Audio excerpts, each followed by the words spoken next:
Bapak, Ibu, Saudara yang dikasihi oleh Tuhan, salam sejahtera dalam Tuhan Yesus Kristus.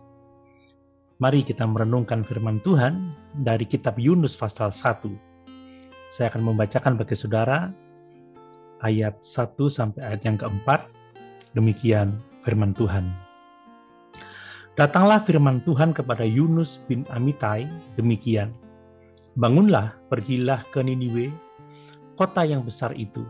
Berserulah terhadap mereka, karena kejahatannya telah sampai kepadaku. Tetapi Yunus bersiap untuk melarikan diri ke Tarsis, jauh dari hadapan Tuhan. Ia pergi ke Yafo dan mendapat di sana sebuah kapal yang akan berangkat ke Tarsis. Ia membayar biaya perjalanannya, lalu naik kapal itu untuk berlayar bersama-sama dengan mereka ke Tarsis, jauh dari hadapan Tuhan. Tetapi Tuhan menurunkan angin ribut ke laut, lalu terjadilah badai besar, sehingga kapal itu hampir-hampir terpukul hancur. Bapak, Ibu, Saudara yang dikasihi oleh Tuhan, kitab Yunus menceritakan tentang Yunus, seorang Ibrani yang takut akan Tuhan, tetapi sementara melarikan diri dari Tuhan untuk menghindari apa yang diperintahkan kepadanya, yaitu untuk memberitakan kabar baik kepada orang-orang Niniwe yang notabene adalah musuh bebuyutan bangsa Israel. Yunus tidak ingin melihat keselamatan orang-orang Niniwe yang telah berbuat jahat kepada bangsa Israel. Dia merasa sikapnya benar dan Niniwe pantas menerima hukuman Tuhan. Tetapi Allah tidak berkenan terhadap sikap Yunus tersebut dan mendatangkan badai dan seekor ikan besar untuk menghentikan pelarian Yunus. Melalui kisah ini, kita tidak hanya akan belajar tentang seorang Yunus, tetapi terutama tentang Allah yang Maha Kasih. Perhatikan bahwa Allah itu mengasihi manusia, sekalipun manusia itu sepertinya tidak pantas untuk dikasihi. Orang-orang Niniwe adalah sangat jahat di mata Tuhan, tetapi Allah mengasihi mereka dan tidak menginginkan kebinasaan mereka, melainkan keselamatan mereka. Sungguh, Allah tidak berkenan atas kematian orang berdosa, tetapi atas pertobatan mereka. Perhatikan dalam Yeskiel pasal 33, ayat 10-11.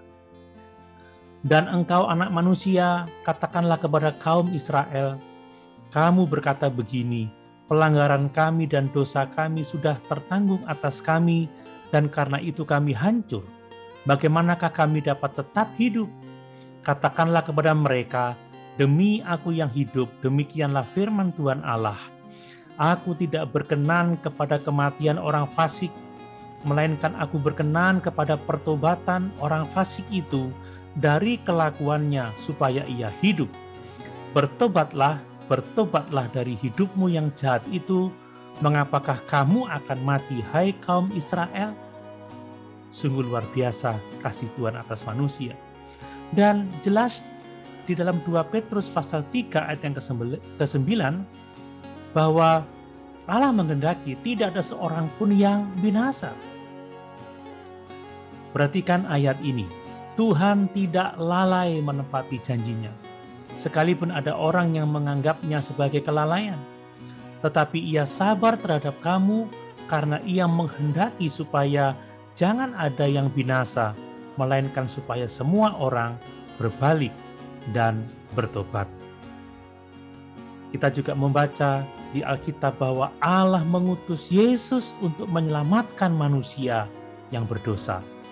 Dalam Yohanes pasal 3 ayat yang ke-16 kita membaca, karena begitu besar kasih Allah akan dunia ini sehingga ia telah mengaruniakan anaknya yang tunggal supaya setiap orang yang percaya kepadanya tidak binasa melainkan beroleh hidup yang kekal. Bapak, Ibu, Saudara yang dikasihi oleh Tuhan, melalui kisah Yunus juga kita mengetahui bahwa karena dia adalah kasih, maka Allah mau agar kita juga mengasihi dengan cara Allah mengasihi.